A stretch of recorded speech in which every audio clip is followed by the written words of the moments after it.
नमस्कार।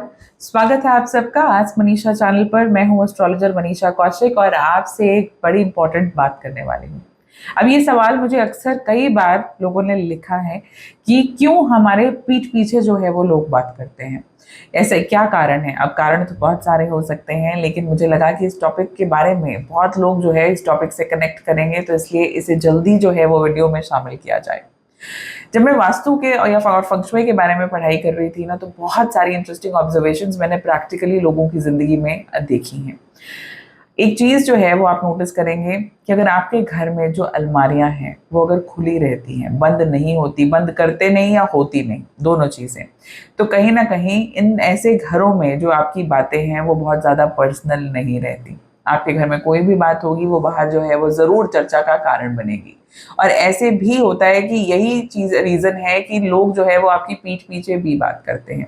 अब आपको दोनों चीज़ों में कनेक्शन जो है वो भले ही ना नज़र आ रहा हो, लेकिन ये एक ऑब्जर्वेशन है मेरी वास्तु और फंग शुई के हिसाब से, जो मैंने लोगों के घरों में कई बार ऑब्जर्व किया है। तो आप किसी का भी आस-पास अपने आपके घर में हो या आपके आस-पास कोई भी फ्रेंड सर्कल में, रिश्तेदारों में, नोटिस कर लीजिए कि जिनके यहाँ अलमारियाँ खुली रहती हैं। अब खुली रहने का मतलब ये नहीं कि दोनों विंडोज़ जो है अलमारी की दोनों जो पल्ले हैं वो खुले रहें, बट वो आधी खुली हमेशा रहती हैं कि वो बंद नहीं होती। तो ऐसे घरों में यूजुअली कलेश का कारण भी बनता है। लोगों के घर की बातें जो हैं वो बाहर निकलती हैं। बाहर के लोग अपने तर्क-वितर्क जो है वो आपकी ज़िंदगी में ज़रूर रखते हैं। इंटरफेरेंस आपके घरों में जो है वो ज़रूर हो सकती है। उसके साथ-साथ जो मैंने कहा कि पीठ पीछे आपकी जो बातें हैं वो दुनिया ज़्यादा करती है। अब ये ज़रूरी नहीं कि आपके कमरे में नहीं है, किसी और कमरे में है, घर के किसी और फैमिली मेंबर के कमरे की अलमारी जो है वो हमेशा खुली रहती है। तो ये ज़रूरी नहीं कि कि उनकी बातें होंगी और आपकी नहीं होंगी।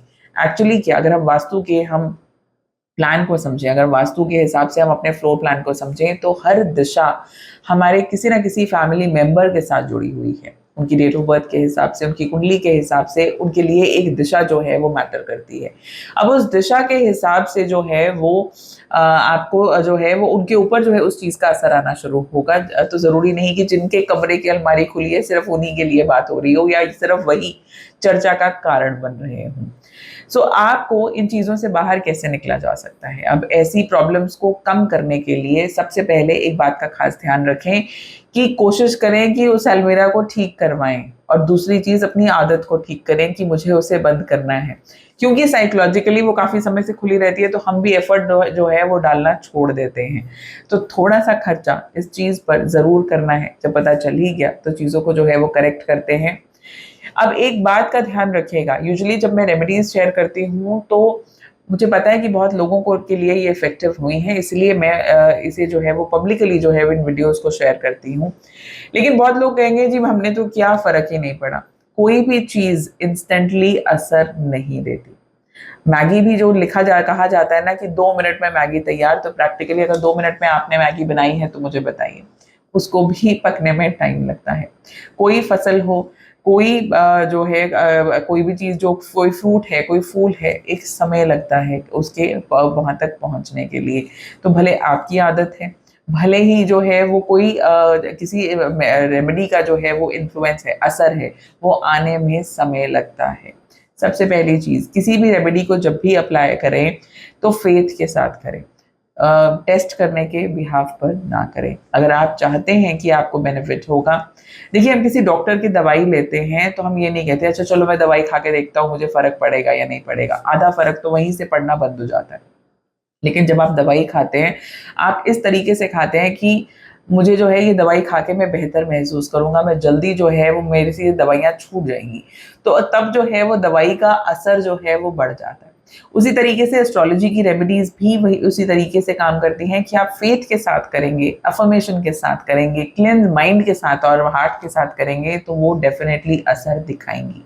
आप जब भी कोई भी टिप या कोई भी रेमेडी को अपनी ज़िंदगी में अप्लाई करते हैं, तो अफ़र्म ज़रूर कीजिए।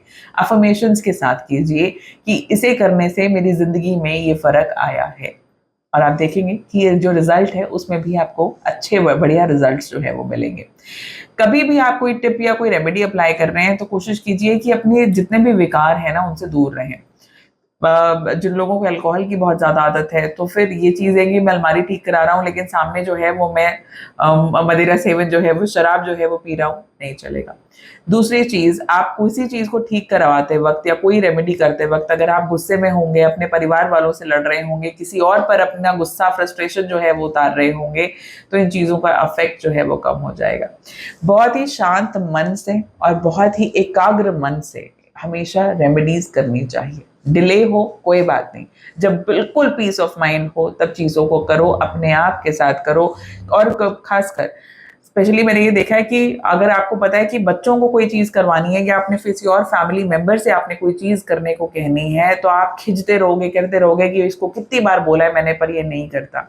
अक्सर जब वो चाहेंगे, खुद करना चाहेंगे, असर भी तभी पड़ेगा। आपकी ज़बरदस्ती से चीज़ें बेटर नहीं होंगी, बदतर ज़रूर हो सकती हैं, और ये चीज़ आपके रिश्तों में तनाव पैदा करती है।